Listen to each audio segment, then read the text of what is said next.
Thank you for joining us. Judicial Watch's virtual briefing after our Supreme Court argument today. I'm Russell Nobile, and along with Eric Lee and Robert Popper, are part of the election integrity group that initiated this lawsuit in Illinois, challenging the counting of ballots received after Election Day. I'm joined by Paul Clement, who has argued over 120 cases at the United States Supreme Court. He's the former Solicitor General under George Bush, and he represented our clients in Congressman Bost versus the Illinois State Board of Elections. And before we dive into everything, a couple of housekeeping issues. We'll start by walking through the case and giving some overview of both the case and how we thought the argument went today. We were very positive with the argument. We think it went very well. The court was very interested in what Paul had to say. And once we've covered that, we'll take some of your questions. If you have any questions, just use the raise your hand feature in Zoom, and we'll call on you so you can ask your question directly. If you have any follow-up questions, feel free to raise your hand again, and we'll do our best to get to you. We're scheduled to go for about an hour. And so we'll try to get to as many questions as we can. If we run out of time, there is an email address, events@judicialwatch.org. If you send your questions there, we'll do our best to get you an answer after the fact. And with that, let's get started. And Paul, do you want to give some background on the case and sort of, what brought you onto the case and why you wanted to get involved with it? Sure. No, I'd be happy to. And I'd sort of start by thanking you, Russ, and the rest of the team for bringing this case in the first instance. I think you identified, today's case was all about who has standing to bring these cases, who can be in court in the first place, but both in terms of the standing theory, but also on the merits about whether elections end on Election Day or whether they should keep going for another 14 days. I think you've found a great case. You found some great plaintiffs. And in my view, I think you, in the complaint and the declarations in the district court, you alleged more than enough to make it clear that there is standing here. I mean, standing may sound like a technical legal question. I was greatly blessed to clerk for Justice Scalia many years ago. He wrote a law review article where he summed standing doctrine up in a single question: what's it to you? And what's it to you in an election and a candidate and electors from the presidential election? Of course, you have a distinct and unique concern in the election. But the district court, in the first instance, didn't see it that way. You all appealed it to the Seventh Circuit in Chicago, gave a great argument. You went from convincing not the district court to convincing one judge. But it takes two to win in the Court of Appeals. But you did get a great dissenting opinion from Judge Scudder, so a hat tip to him. And then you wrote a great cert petition that got the court's attention and said this is a really important issue. And the court granted the case, and that's where sort of I stepped in to play a role along with the rest of the team, and I was very pleased and privileged to do that. And we kind of worked together to craft these briefs where we really told the Supreme Court that, of course, the congressman has standing, and essentially there are ways to rule in his favor that are, sort of more case-specific. Maybe the most obvious injury that the congressman faced was if the election's going to be 10 days longer or 14 days longer, he needs to pay his staff for another 14 days. He needs to send people to the polls to monitor the counting to ensure the integrity of the election. So he had that kind of classic pocketbook injury. So that was one way we gave for the court to sort of rule in our favor. We also said the candidate has an obvious interest in making sure that the margin of victory is an accurate margin of victory. And he's not going to either lose the election or get fewer votes than he should because the electoral officials are counting illegal ballots.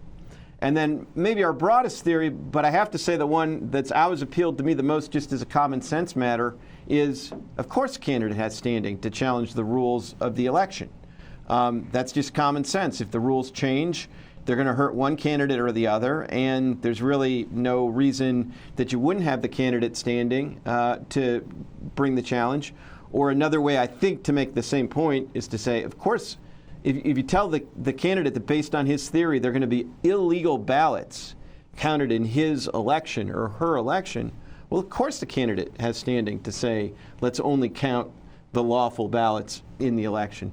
So we kind of gave the court in our briefs a menu.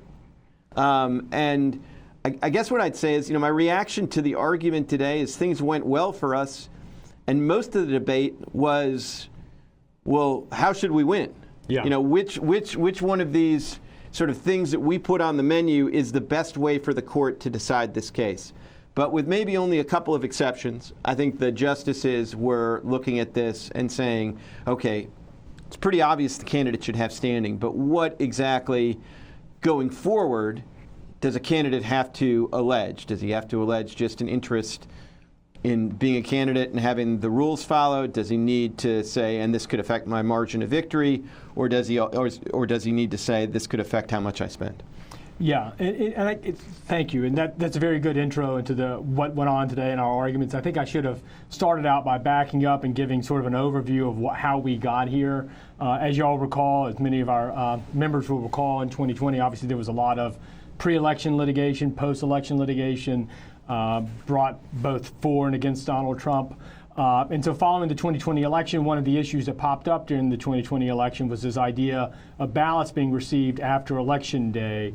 And as a result of the pandemic, a lot of states kept expanding the timeline for ballots to come in. And so as an organization, Judicial Watch decided to formulate an idea on how to attack that practice. And so the first part of that program was we filed suit against Illinois, which is the case that now is at the Supreme Court. We lost at the two lower courts on standing before the trial court and the circuit court. But in the process of bringing that suit, we also filed another suit in Mississippi where we got through on got through on standing, and we won on the merits. And now we have a third suit that's pending in California on behalf of Congressman Issa, suing the state of California for its practice of receiving post-election or ballots after Election Day. That case has been stayed pending the resolution of today's case. And so this is the first case. It's now the first of our project that has made it to the Supreme Court. In this case, as Paul explained, it's about standing. And standing is not really one of those super interesting issues in the sense that, people want to know why ballots have to arrive by Election Day. But this is sort of like the plumbing of a house, right? I mean, like, you have to get in there. You have to, it's like the functional part, like you have to show how you're injured. And you can't just sue something because you can't sue over something because you don't like it. And our members probably recall that a lot of Donald Trump's lawsuits in 2020 were thrown out because they alleged he didn't have standing. And so what we did was try to address two problems that we saw in the 2020 elections, this convoluted standing problems at the lower court level, and then also this sort of why are states allowing ballots to come in 2 weeks after Election Day. And so today we've finally got to the Supreme Court to have them resolve the standing question. We're looking forward to getting to the merits question as to why states are allowed to receive ballots after Election Day. But I thought the arguments went really well today. The court seemed very receptive to it. I mean, as Paul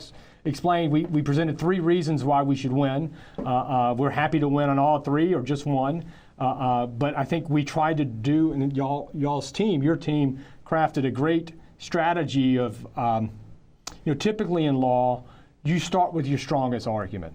And then you sort of, the second and third arguments are your fallback positions. But Paul, when we first started this, he had this unique idea, which was really an elegant and a great idea that once he said it, it was obvious, but it was like, well, we feel so comfortable that we should win because Congressman Bost and our client spend money. Why don't we have the court look through all these other issues too, so we can get a more functional standard, so we don't have all these issues in the lower courts. And so the courts can resolve these election integrity issues. Because as it stands right now, the civil rights activists, it's like an asymmetric warfare, right? The civil rights activists have unlimited standing to go in to get courts to strike down election integrity provisions, whereas traditionalists and conservatives like us never have standing to enforce or prop up the election integrity measures. And so if we can establish standing, it'll give us a lot better opportunity to do the other election integrity litigation that people like Judicial Watch and other activist groups do, like list maintenance and other motor voter bills, to try to promote election integrity. But with all that said, we had the argument today. I think you went for, I think Paul was allotted 30 minutes in argument. He probably went about 50 minutes. They were obviously very interested in what you had to say. We were joined by the United States government. The Solicitor General's office joined us and agreed with the court that they should reverse and render a verdict in our client's favor, at least in terms of standing.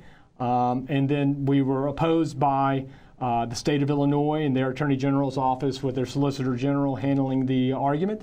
One thing that was sort of unique about this case for us is that actually the ACLU and the League of Women Voters submitted briefs agreeing with us that candidates do have standing. So it's really it's sort of it should be a nonpartisan issue and obvious, to be honest with you. As I've joked internally, it's just only a lawyer would think that somebody that's involved in an election or a candidate doesn't have an interest in how the rules are. And so we brought Paul in to help explain to a bunch of judges and a bunch of other lawyers why they should not overcomplicate it. And he did an excellent job today. I thought, probably the thing that they were most conflicted with was the competitive standing theory, this idea that, it's not just whether we win or lose. If a candidate loses some margin of victory up or down, that's an injury too. And I don't know what you thought about that, if how you thought that first argument went, or that first discussion about that theory went.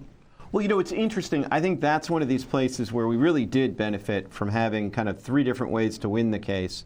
And I guess I would say it was on those competitive injury arguments that I think the other side had the biggest problem. Because, it was not an attractive message to say to the Supreme Court of the United States, well, the first thing you got to do is, sort of handicap the election. And if this one isn't particularly close, then there's no standing. But if it's close and you put in a couple of declarations that say Democrats vote this way and Republicans vote that way, that'll be enough. And I think for most of the justices, that just didn't sound very appetizing, to be candid. And this idea, and I mean, Congressman Bost was in the courtroom today, and I think he must have been bemused, because the state essentially kept saying, well, Congressman Bost has won this office like 10 times. He's a great candidate. He was going to win no matter what, so he doesn't have standing. And just to say that out loud sounds kind of goofy. And worse than goofy, it sounds like it's dragging the courts into having to kind of, do political prognostication. Yeah. And I think that's about the last thing that some of the justices want to be seen as doing. Yeah. I mean, if anything, the last 4 to 8 years, we know that pundits and prediction metrics are not always that reliable. And we joked with Paul, and we've been joking internally. Bob Popper developed this idea that you'd have this sort of graph where he's like, a candidate has standing because he did well on his debate, and then suddenly he lost standing because he didn't do so well on his debate, and so on and so forth. So, I mean, judges don't want to be in a situation where they're reading, polling data and real clear politics and the Cook report to decide whether or not they should hear a case. And I think you offered them two other very straightforward metrics for deciding whether or not to find standing. I mean, the first one is obviously pocketbook injury. Is you want to talk about the example you gave about running in a race and how it affects, it's not Sure. just because you make it longer isn't just as simple as that, because there's different strategies for doing it.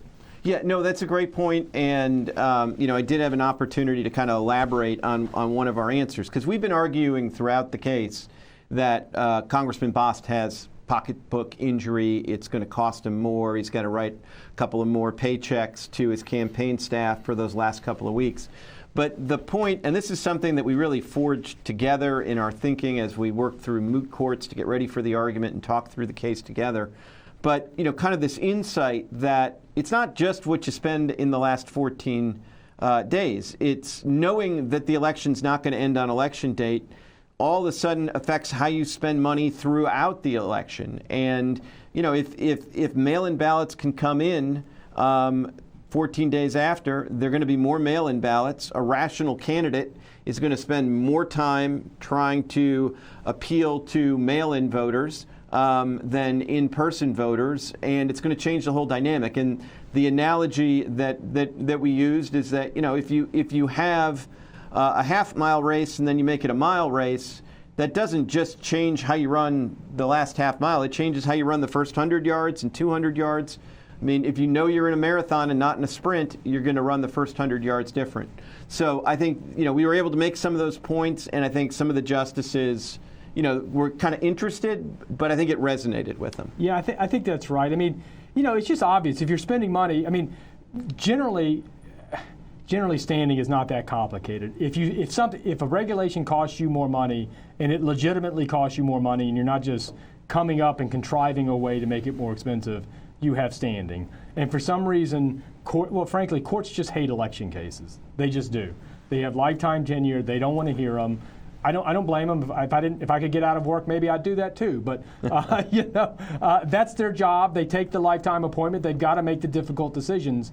But they don't want to hear election cases. And so, in an ordinary sense, you're running a business and they force you to stay open for an extra 2 weeks, or they force you to close 2 weeks earlier. It will cost you a little extra money in staff time or whatever. It would be an open and shut case. We would not be here. But because these questions are so disliked, to be honest with you, they don't want to hear election cases. The judges do not want to be involved. Even the judges that are sympathetic don't want to touch it. And so we get these sort of,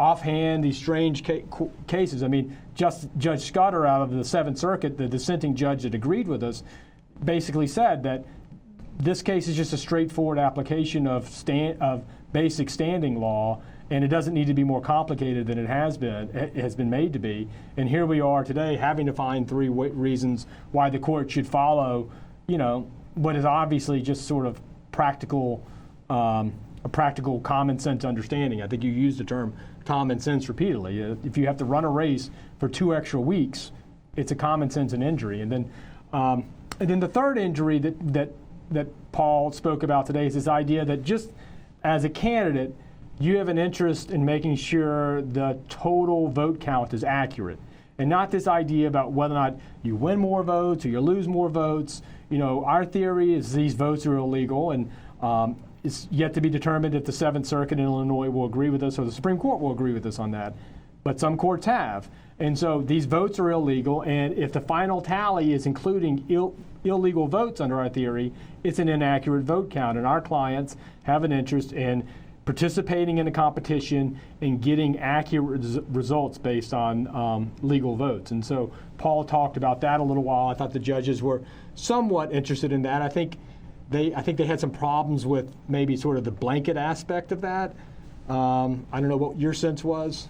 Yeah, I think they were wrestling with it, but like I said, I think in the end they saw some problems with it, but I think they saw more problems with the idea that it's only the candidates in the close elections that have standing. And so, to the extent, it's one of these things. One of the most profound things I've ever heard about oral argument was what my mother said after my first Supreme Court argument. And I asked my mom, how'd I do? And she said, well, I thought you were getting beat up pretty bad till the other guy got up. And, I think it's one of these things where, the justices definitely had some hard questions for us on, does it really make sense to let somebody who's going to win in a landslide come into court and complain that, he's going to get 98% of the vote instead of 97% of the vote?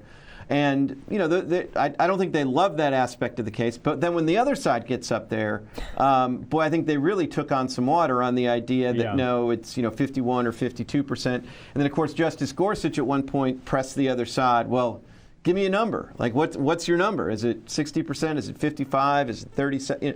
And they wouldn't give Justice Gorsuch a number. So, Paul, in the preparation for the case, Paul touched on this. Is like, generally when you're trying to do standing, you try to keep it simple, right? You want to limit the things in federal court. The judges are always worried about opening the floodgates of litigation, and that's a valid concern. And we don't think that's a real concern here because honestly, the floodgates are already open because voters apparently can challenge any rule, but for some reason candidates can't. But when Paul sort of got back to us after initially looking at this, he was sort of, he liked the spending injury. He wasn't so sure about the the competitive injury, and he really wasn't sure about the accurate vote count tally injury. But the more you look at it, the more you realize the accurate vote count is a more simplistic, simple, objective metric, right? And that even though it may be a little broader in terms of who can qualify, because you still have to worry about minor parties, right? We represent the smaller parties. I mean, we represent the Libertarian Party of Mississippi in the merits on the Fifth Circuit on the Election Day case. They don't. They obviously don't do as well as the Democratic and Republican Party there, but they should have standing just like the other political parties. And this idea that you're going to look at sort of like, okay, well, this person wins by a landslide, so maybe that means they do or don't have standing, or this person will never win, and so maybe they do or don't have standing. I mean, and you did a great job. You kept going back to, I think, what was those two cases? The Socialist Party of America, and what was the other? Anderson.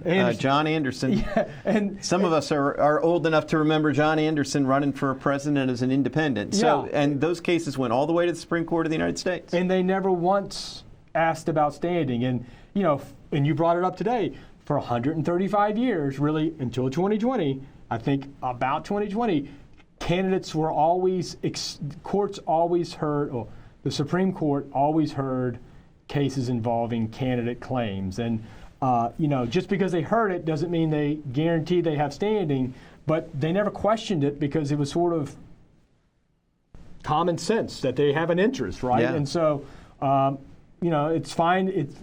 It's an issue now. It's been brought up. So it's time for the court to answer that. One thing I liked in that is Justice Kagan brought up during the argument, and she was talking about, well, why don't the parties bring these suits? And in the Mississippi case, you have the RNC and you have the Libertarian Party. Why do we need candidates to bring these cases? Because parties aren't dealing with this kind of standing dismissal. And in fact, she wasn't aware of this, but actually the Republican Party got thrown out in Nevada on this very same issue. And so there's a certain level of sort of ivory tower in the sense that, and not trying to criticize her directly, but we're having a lot of street fights at the lower levels trying to get into court to hear what really should just be fundamental, simple, narrow questions on election integrity. And we will spend 18 months litigating that. And in this case, 3.5 years until we go to the Supreme Court just to get a basic question answered as to why ballots can come in 2 weeks after Election Day. I thought your comment about your mother's comments is right. I mean, you always feel great when you file your brief, because you haven't heard the other side yet, and you feel good walking into court. And they came in a little hot today. I think they were open-minded to everything we had to say, but they came in a little hot on you to begin with, and then even hotter when the state got up there. So I don't know if that was what you were expecting, or what were you expecting when you went in there? I mean, I expected it to be a sort of a lively, bench.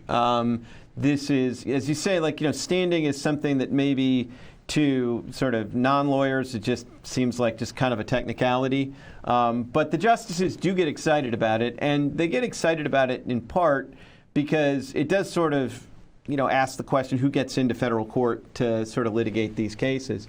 And as you were saying, I think judges don't like these electoral cases, but the one thing, and I think you could see this from almost all the justices today, the one thing they really don't like is to have to try to decide these cases in the middle of a disputed election. The votes have come in, the votes are reasonably close, and it's the late arriving votes, or it's the ballot in that gray ballot box over there that's going to dictate the whole outcome of the election. I mean, that's kind of a nightmare scenario for John Roberts and the Supreme Court of the United States and all of that. And I think one way to kind of think about what happened in 2020 is some courts, didn't want those kind of post-election cases in their court, and they sort of, were willing to use almost any stick to beat a dog to get them out of them, and some of the courts said, no standing. Yeah.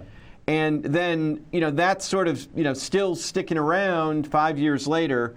And, if in this case we could accomplish sort of getting the genie back in the bottle and making it straightforward again, that of course candidates can challenge the rules in the election in which they're running, and that, in a sense, is going to level all the playing fields so that minor party and major party candidates can bring challenges, and we can get the rules of the election straight at the outset. I mean, Russ, you're closer to the merits of the underlying issue, but my understanding is, it's about half and half. But about half the states are ending the election on Election Day, and about half the states are running it for another 2 weeks. And there's a pretty good argument that under federal law, there's only one Election Day.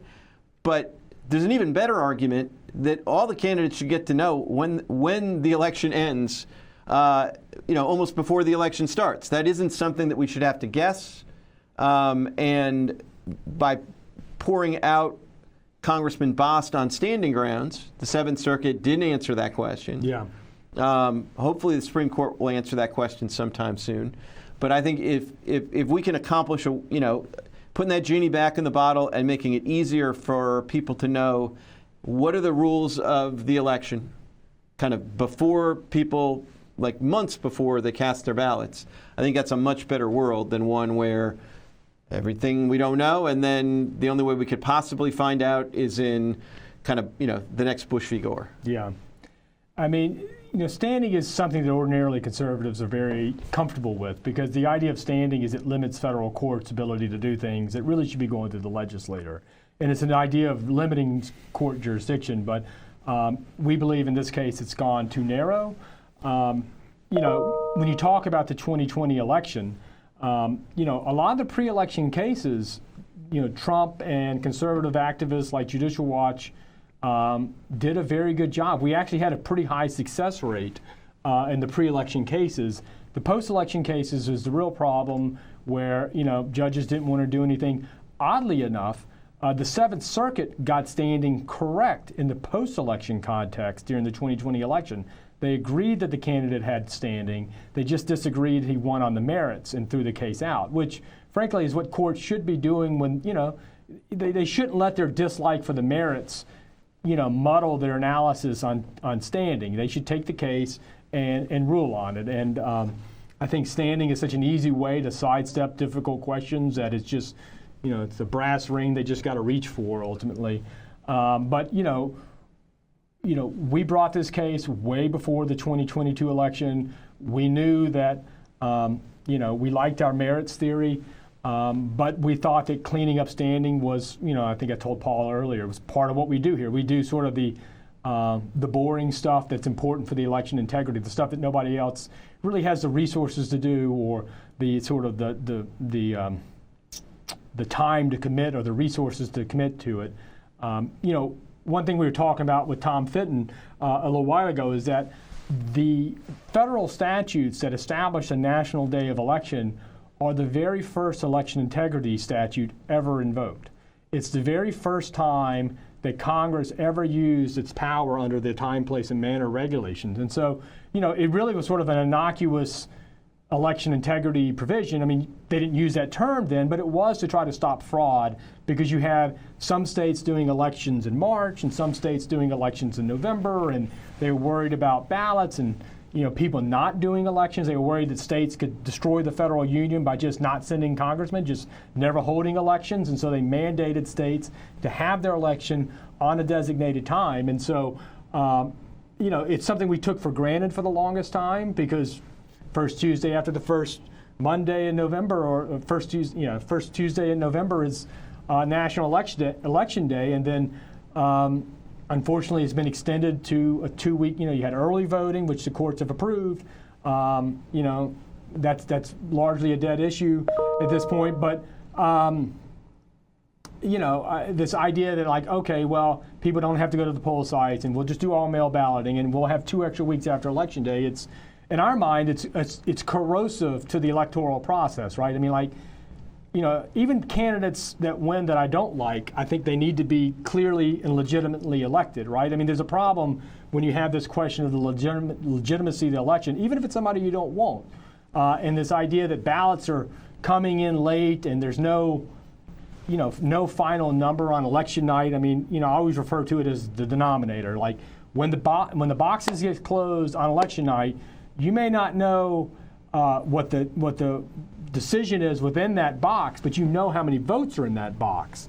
And this idea that votes can keep coming in is just very corrosive to duly elected officials. And we've had some recent congressmen lose as a result of it. And I would venture to say that anybody that's ever sort of lost an election based on the late arriving ballots, they are not going to accept the result in the same way as if they just come up short on election day. There's just something different about, as you say, not knowing the denominator. Whether it's true or not, there's going to be a perception from that candidate and that candidate's supporters that there was, some funny business there. Yeah. And I think that, that to me is, part and parcel of this idea of, it does make sense to have a firm ending point when you sort of know all the ballots are in. It might take a while to count them, but all the ballots are in. Yeah. Just in 2024, I mean, we had at least, I know, 2 Congress people in California that lost as a result of late arriving ballots. I believe there was a senator in Wisconsin that lost as a result of later election ballots, but I don't have the numbers off the top of my head. But are those ballots that come in late? Are they legitimate ballots? It's hard to say. Probably, we don't know. But I mean, the ballots that are received by election day are timely and able to be counted.